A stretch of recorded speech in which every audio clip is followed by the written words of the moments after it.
back. We're moving now into our second segment for the morning. And this one is all about the Ariel Rosado 10th anniversary ride.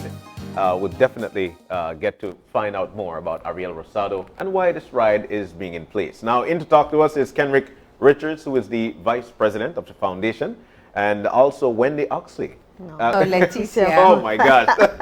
Yeah. Leticia is here with us, a part of the board, Yes. board member. Good Yes. morning to both of you and welcome. Thank you. Good morning, and thanks for having us. It's always nice to have you guys in. Year in, year out, we wait for this conversation because we know how important it is, especially for the fact of highlighting Ariel Rosado. Before we go any further, for those who've heard about him and didn't know who he was, let's talk a little about Ariel. What do we know about him? Who was Ariel? Okay, I will probably let Kenrick start because he was a classmate of Ariel and a very good friend, and we can talk more about it. Yes, Ariel was a professional cyclist. Started at a young age. He started riding from age 14. Wow. He competed with the elite cyclists at that age. That's why he's so special. Yeah. He won majority of the major races at that time, except the cross country. He also was academic. He went to study law. Okay. After we finished sixth form. He was doing his thesis at his untimely death. He also was a very caring and giving person. Yeah. Generous. Yeah. He looked out for a lot of people. Yeah. And he always used to go to his parents and say, "Mom and Dad, I'd like to help this person, I'd like to help that person." And so that's the basis. Yeah. Why we formed this foundation, no? And because of his success in cycling and academics, we felt the need to use that same mold for the foundation. Yeah. Yeah. And a little fun fact, I think for people who don't remember, Ariel was a co-host with us here on Open Your Eyes for a very, very brief time. Yes, yes. After he came back from law school. So, I know that we have this conversation every year, but I always think how fitting it is how you've been able to merge what were his two passions into one foundation. Yeah. Yeah. And keeping the mantle going for 10 years, that's a significant achievement. Tell me about the work that the board does. I know, Leticia, you are the president at the moment, and how you keep the momentum going for the foundation.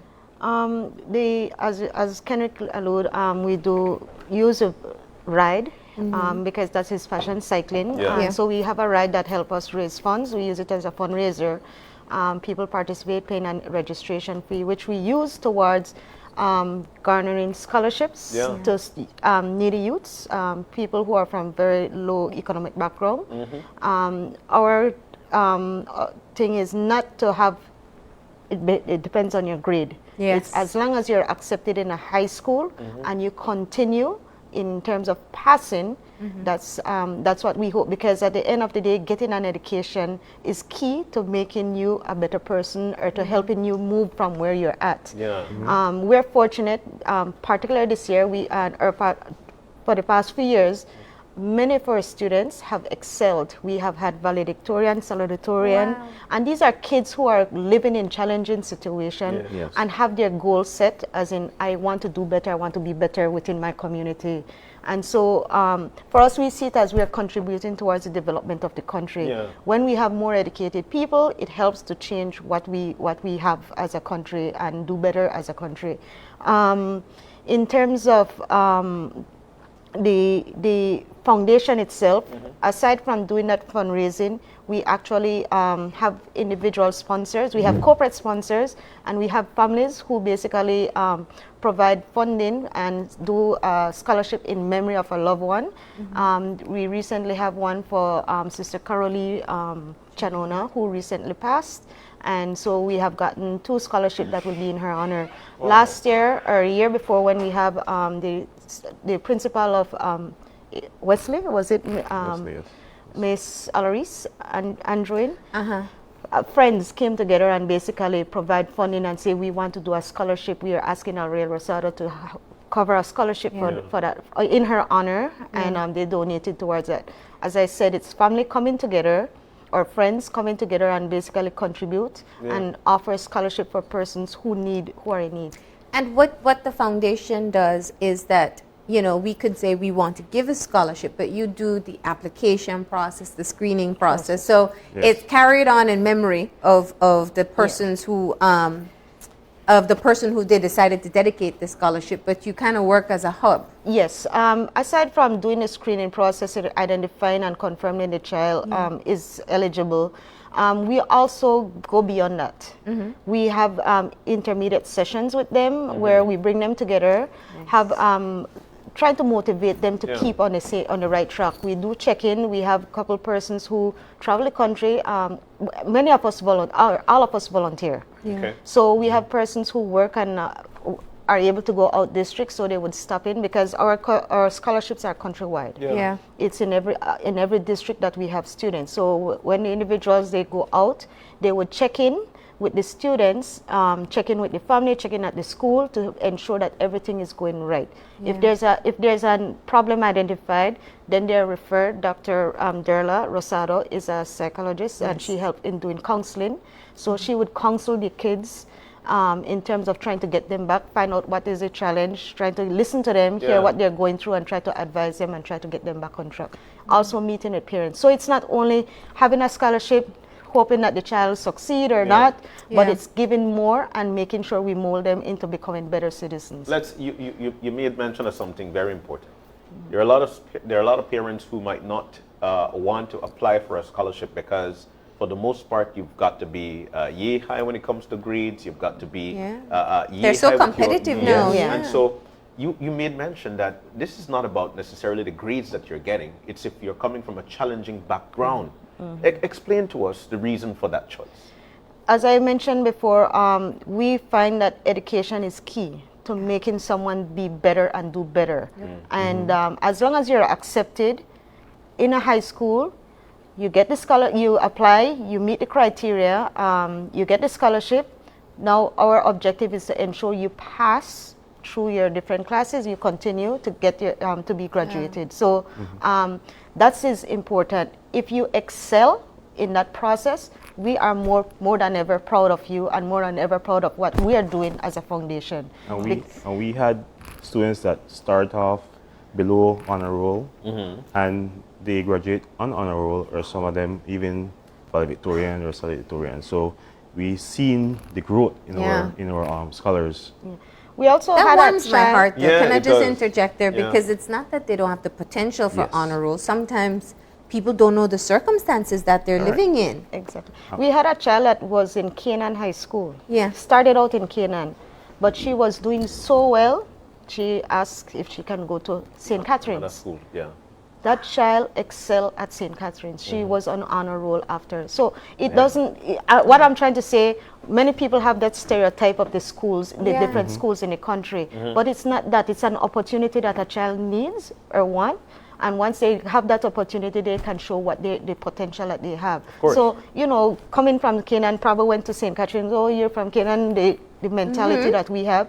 But then when that child show what she can do, could you imagine the respect she probably earned from her peers? When given the opportunity. Yeah. But I also want to go further, because what I'm hearing from the Ariel Rosado Foundation is it's that you're not just getting a scholarship. You're actually getting people who are trying to boost your morals and trying to push you in the forefront, thus getting these kinds of successes. Yes.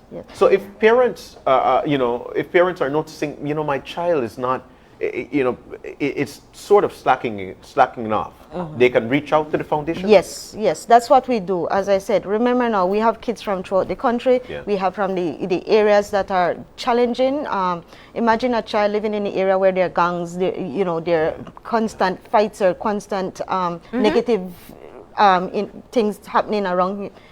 Could you imagine a child trying to get out of that situation? And that challenge, although the child might have a scholarship and going, and sometimes the temptation, the peer pressure is right there. So the parent or even a child can reach out to us, and we will work with that child to get them through that process. So we've had that where the intervention continues. and we managed to get the child graduated in that sense. So that's important for us. How many scholarships have you given out over the years? Over the year, we have had 88 students graduated from the program. Wow. Yeah, and 88 students. 88, yes. meaning completing their 4 years as of, I mean, the end of the last school year. So we had, and how we look at it, we do scholarship per year. So, you know, we would count it as, this year we have about 27 actual students, but although that's just for the year, right? So within the 4 year now, then you would have that by 4, and you know, to get that amount. That's what we're at. We note that for the amount that we had that dropped out of high school, basically it's around second form that most of these kids falter and basically cannot continue or do not continue. So we've been managing and watching what we are doing and trying our best to see. You've learned that as a key. I've heard that before, that second form is actually one of the toughest times to keep children in school. Yes, and to add to what Ms. Leticia was saying, we also had a student that started with us from first form and went all the way through to her bachelor's from beginning in university. Wow. Since Galen is one of our biggest sponsors, they give us 2 scholarships. And so we had a student that went through the whole process, and we're very proud of her. Of course. And that's one of our. As we said, we have kids, we offer primary school, so as we keep a note of what happens in our foundation and the students that come through. So if we manage to get a student from primary school who went to high school, complete that, and then they are the first preference in reference to getting giving them the Galen scholarship. The Galen scholarship is throughout the period. If a child is offered that scholarship, once they complete, then it's 2 scholarships we have per period. Okay. And so once a child completes, then it's open again for another. So so we actually hoping that sometime we can get some to further in, you know, we're looking at trying to have somebody go out to the US and study in that regard. So that's one of our goals that we will be working on. But these funds that you garner are definitely through fundraising. Speaking of fundraising, we've got one coming up, and it's the 10th anniversary Ariel Rosado ride. Yes. Kenrick, give us the scoop with this ride. Right. When is it going to be and how to take part? I think now everybody want to open the pockets now, right? Well, it's this Saturday, starting at the Aurora Field. It starts. We want to leave off at 6:30 in the morning. We ask that if you like to ride, come a little bit early so we can have you register and get a little refreshments and stuff like that. But we have sponsorship from Boeing & Boeing.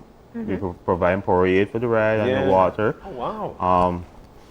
We will start, like I said, we'll be starting from Aurora Field. We'll be going up the Philip Golson Highway, through the John Smith Link Road, George Price Highway, Boom, cut off, through Boom. Come back down the Philip Golson.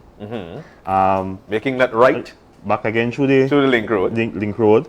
Coming down George Price again. Chatham Mall Boulevard, and then into Belize City, and then to Aurora Field. Don't worry, the entire route is on the screen. So in case you missed it, let's see that road. It's basically like a figure 8. It's a figure 8. Wow. It's not going to be a race. It's going to be a ride. So we won't be going at a high pace. We won't be competing. We'll be having music provided by Blue Seal songs to keep the crowd going, keep people motivated. We usually have the cyclists register and also help with those that don't have experience riding. They push them along, give them the motivating speech, you know. And then we also have the refreshments along the way, the Powerade and the water to help, you know. What's the registration? Like, who can register? How early can you register? How late can you register? You can register for a small fee of $25. Look, Leticia, a small fee of $25. That's a contribution. Thank you. Yes. That's your minimum contribution. Yes, you can give more. Yes. Kids are 10. And we do have kids or students that take the ride as well. Wow. So you leave at 6:30. At what time normally does the race? Ride. The ride. I'm so sorry. I don't want you to scare. I don't want you to scare off anybody, right? Who might be interested. And we like to say you set your personal goal because not everybody. It's approximately 55 miles total. Oh, wow. And we don't anticipate everybody is able to do that. I was going to say, is that doable for an amateur? If you prepare yourself. Work, yeah. If you prepare, yes. But if you decide you want to get up and do it, it will be a challenge for you. Or you can say, okay, I'll only do 20 miles. Or I will just go to the link road and turn back. Yeah. You know, something like that. Or you know what I'm going to do? I'll meet at Ladyville. People who live in Ladyville. I'll meet out there and just come back to Ladyville area. So it's up to you. Our objective is basically to try to raise funds. As you know, with the pandemic, there are a lot of people who lost jobs, you know, and normally it's the people that already having challenges. So we expect more persons will be applying. Even during the pandemic, we have had people giving us call asking, can you help us? Can you help us? We try our best to do so. But just like everyone else, we were challenged. Some of our sponsors dropped because of the financial challenges they were going through. But we are hoping that we can have more sponsors, more corporate sponsors. I could say mention if I can. Presently our corporate sponsors BTL. We always have BTL, Social Security. Those are the ones. I have to say I just have to say to Galen University. They have been with us from the start. Right, for the whole 10 years they have been there, and you know what is a university scholarship? What's the cost of that? So they have really come with us and have been there for us throughout that time. BL also. BL, yes, BTL, Social Security. We have had also Boeing and Boeing, another company that has been with us from the start. So when we started our ride, Boeing has been there supporting us throughout the years. We have the Powerade, Crystal. In terms of support to the ride, we have Belize City Council who have been there also from the start, the Department of Transport, Police Department. These people volunteer their time or volunteer their resources to support us during this every year without saying no. So we appreciate all that every time. We have for our ride sponsors this year, we have the Belize Water Service, DJ, and this is just for the ride, no? And we have CDS. That's where we're going to have one of our stops, our refreshment stops, to do that throughout the ride. So we're here. So you said it should take about 4 hours in total? More, that would be the longest. A leisurely ride. We're going to maintain it at 15 because not everybody can ride very fast. 15 miles an hour. It's not a race. Like a slow. Remember, it's not a race. Like a stroll. It's not a race. So it's between. We expect 3.5 to 4 hours the max. 3.5 hours, we would probably be back.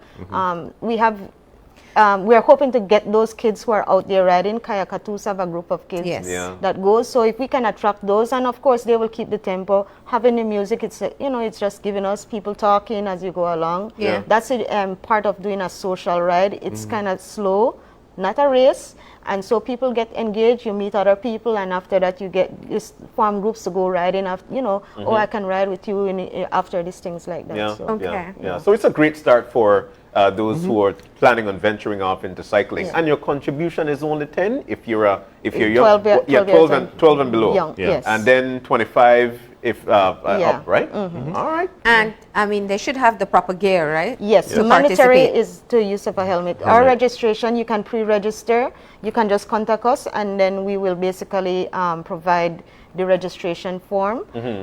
You can pre-register, and so that it minimizes the time having to get people coming at the last minute to register. So a beach cruiser is not recommended? That you might be able. That can be done. I know you have support trucks. You tell us every year that if you really hit that wall, there's somebody, a vehicle you can get. As I said, we'll have stop supported by Boeing and Boeing, Powerade and Crystal, and also Champion Security will be providing a vehicle in the route.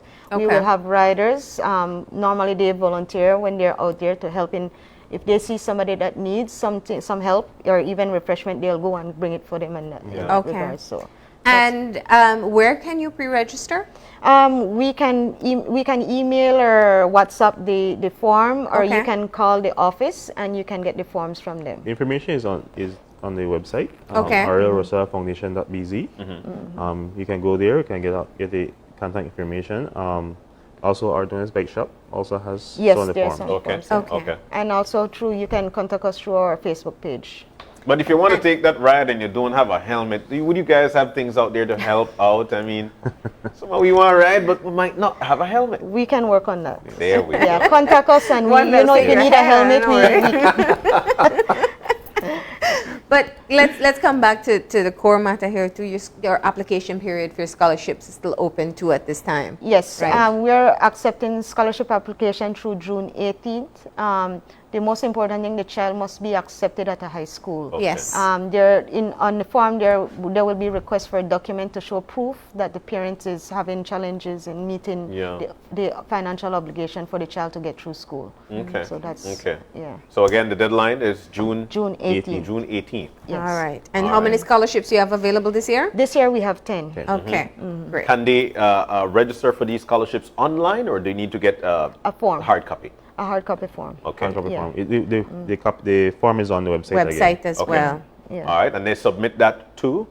To the Ariel Rosado Foundation, arielrosado@gmail.com. That's the thing. All the information basically is on the form and on the website. Okay. But you can do that, or you can actually deliver it at the office, which is on Ariel Rosado Avenue. Just past the Belize Bank, the new now Belize Bank, what was formerly Scotia or Brody's on the highway. There's a little road right at the side, and you go and you'll see the big sign for the foundation office. Sweet. All right. Well, I'll tell you what, we're so glad to have you in. We're going to have this conversation again next year. Can I do one more thing in reference to mentioning our sponsors? Particularly of importance for us is the corporate and the individual sponsor. As I had there, Galen University, Belize Electricity Board, Social Security Board, Dr. Yvonne Goff, Boeing and Boeing, DJ.BZ, Alia and Ted Castillo for the Aloris Andrin Memorial Scholarship, CFAL, that is Children First and Children's and Last, Ian Rosado, Sharon and Chester Walker, Wayne Humphreys, and Sister Carolee Memorial Scholarship. So nice. we just to acknowledge those individuals. Some of them have been with us for some years, year in, year out, and some are new. So we want to thank everyone. Again, the offer is there. If you're interested, contact us. The minimum to have a child, because it's the tuition, school books, and then the continuous support that we give. So it's $1,200 for one child per year. Wow. That's what it costs us. So that's what we ask, and you can donate that. We're here. Contact us, and we're helping one more child. All right. Thank you for coming in. Best of luck. The ride kicks off on May 7th. What time do you have to be out there? By 6:15 to register, because we plan on moving off by 6:30. All right. And the music will be there to wake you up in case you feel a little sleepy, right? Blue Steel. Thank you guys for coming in, and best of luck. Thank you too. Have All a right. good. So we're going to take a break, and when we come back, we'll be chit-chatting with reps from the Belize City Council. Mother's Day is fast approaching, and they've got a sale coming up. We'll tell you about that when we come back. Stay with us.